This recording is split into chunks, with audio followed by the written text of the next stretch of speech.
There it is. Oh yes, had to happen. Come on.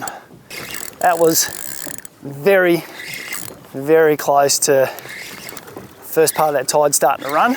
The first little peak of that bite showing up on my algorithm graphs. They work almost too well. Don't tell anyone. It's a handy little secret if you want to beat your mates in fishing again and again. Oh yes, what a beautiful fish. In the net you go. Going all nutty professor on you today. Apologies. A little while ago I put a Barra Tournament Pro to the test where I gave him 2 1-hour windows to catch a certain number of fish in a 24-hour period. To his credit, he came very, very close. I've decided to put my money where my mouth is, do exactly the same today. I've got an hour and a half, go and chase some of my local snapper in southeast Queensland. Got a little bit of what we call a bite window lining up. More about that a little bit later. But now the pressure is on. I think if I get 5 bites, that'll be my measure. If I get 5 bites in this hour and a half, I'll see it as a bit of a success. The clock is ticking. Let's go and see if we can crack a few.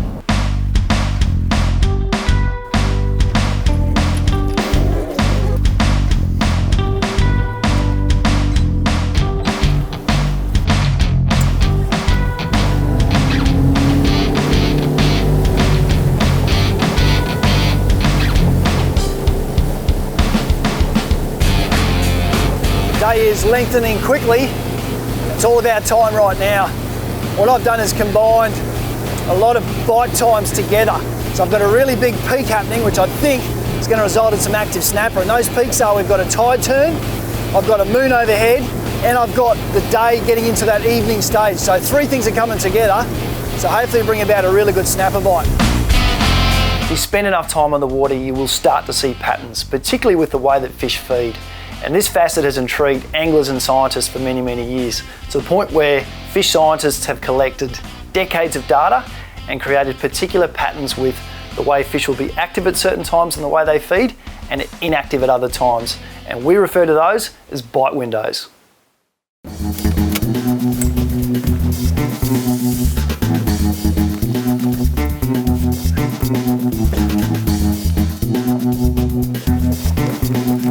Plan is soft plastic session, lightly weighted jig heads. I've got some Z-Mans and some Xerix prawn imitations, pearl tail grubs, and my minnow imitations. Got those. I'm going to be fishing pretty light today. 16 pound Sunline FC Rock is on the cards. Outfits, not fishing overly heavy. Some flugers matched with salts. 20 pound braid, obviously the 16 pound leader, good 3 metres of it. Fishing 1/4 ounce jig heads and light outfits, 3 to 6, 4 to 8 kilos. And that should hopefully get the job done. The plan at the moment, fish with a 2-rod approach. The reason I do that is to cover water. I'm using a passive approach. I'm expecting the fish to be active, so I'm just casting my jig heads out, really lightly weighted ones, keeping my line tight and having that plastic sink slowly through the water. Ideally stagger my cast so they're both sinking at different times. That way I'm covering water column and I'm also covering a geographical section of the water. So I've got 2 rods in place. Check your drag. Let your rod holders do the work. Hopefully these fish are active. They're going to be coming up off the bottom. It's not a subtle bite. They're going to be out there looking for stuff sinking through the water. And those rods are hopefully going to buckle over. Let the rod holders do the work. I'll hopefully just be winding fish in, whooping and hollering. There are many variables which affect bite times, but every single day you can count on several common ones, and they include the amount of light in the sky, the phase and the position of the moon, and your tides. Today there's a reason that we're fishing, and the easiest way to understand it is to look at a picture, and this is a graph of today. We can see our tides, we can see our moon. What we can clearly see is that there's a massive peak happening between 4 and 6. It's the biggest one of the day, and it coincides with the low light evening of the day, the moon being directly overhead and the tide just starting to run into its last stages. That's exactly what we want to see. I think that's a couple of snapper cruising in. We're getting close now. I reckon next 5 to 10 minutes, one of these is going to go. That's my prediction. There it is. Oh yes, had to happen. Come on. That was very, very close to first part of that tide starting to run.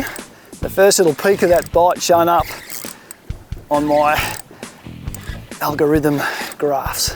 They work almost too well, don't tell anyone. It's a handy little secret if you want to beat your mates in fishing again and again. Oh yes, what a beautiful fish. In the net you go. Oh, you gotta love it when plans come together. They don't always in fishing.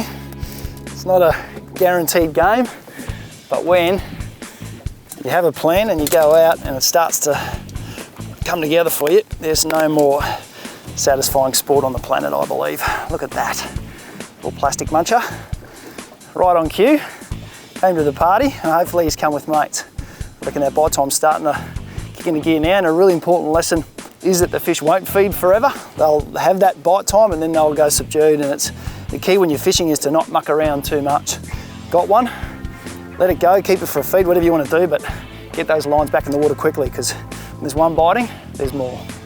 The most important part of understanding bite windows is it's the way I plan my fishing day. In terms of getting hold of this information, there's 3 key ways that you can get it. One is online through software packages like WTides. You can buy some handheld devices with the same algorithms within it. You can pick up some print bite time information like our Tim Smith Tide and Bite Times, state-based, handy to have in the glove box of your car or in your boat. You can also have some attached to your wrist wherever you choose to go in the way of tide watches like the G-Shock models, which also give you other handy information like phase of moon and barometer. With those 3 key ways of getting information, you should never be unprepared. Key when you're fishing plastics under a tight line is to really work out the current direction, and you want to be fishing down current because it's going to slow down the descent of the plastic. The first few casts that you throw out, as soon as you get out into the water, will quickly tell you which way the current's going. You'll see your line starting to sweep towards the current direction. In this case, I've got a current which is coming across the back, out towards sea, so I'm casting straight down the current, line's tight, and just let that plastic go as slowly through the water as possible. That's what these fish are looking for. That's what I'm giving them.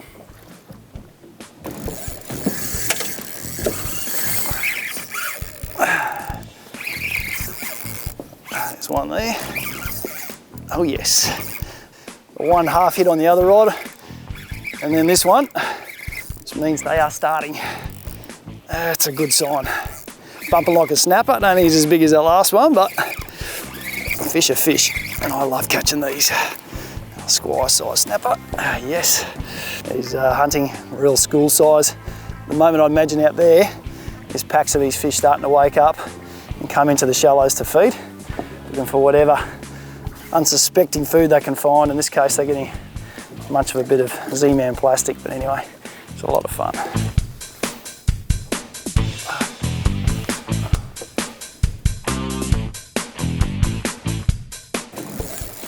That's a fish. Squire bite. Deciding to play the game for me now. It's our 3rd bite for the evening. I reckon we got a few bites in us yet. Oh, lovely evening fish, pan-size snapper or squire. Sure there's a few bigger ones down there. He is coming in to chew. The bites are starting to roll on now, I think. Getting a little bit of momentum. Hopefully it builds a bit more. The theory of bite windows is such a handy planning tool. I'll quickly show you why. If I scroll through just a week of data, you can see how dramatically those bite windows are changing, and they will start to scatter. Ideally what you want is, if I'm going to plan a fishing trip in say 6 or 7 days time, I want to make sure I'm fishing when I get some really combined bite window peaks. That's a better one. That's a better fish. That's a better one. Come on, get him up, he's low to the reef. That's a good fish. That's a good bite. Oh, no. That was a solid fish. Feel him bumping along the reef, and sometimes that's what happens, they get there. That's our 4th bite. I'd really like to have caught that one, that was a big one. He's still out there. It was devastating losing that last fish, but what it could have done is spook the school, because the fishing's gone a little bit quiet now. On top of that, there's a few other variables at play. The weather has started to clear up, some of that cloud's blown away, it's got a bit cooler, and the current's changed. What I'm going to do now is maximise my chances. I'm going to start putting some burley into the water, button up, put the jackets on because it's getting cold, prepare for that last stage of light, and hopefully get that really important bite that I so desperately want. That's a fish. There's one. Get up. We're getting close to reef now. Up you come. Up you come. I love that sound. Shallow water, soft plastics and snapper. Such a good combination. It's a very subtle bite.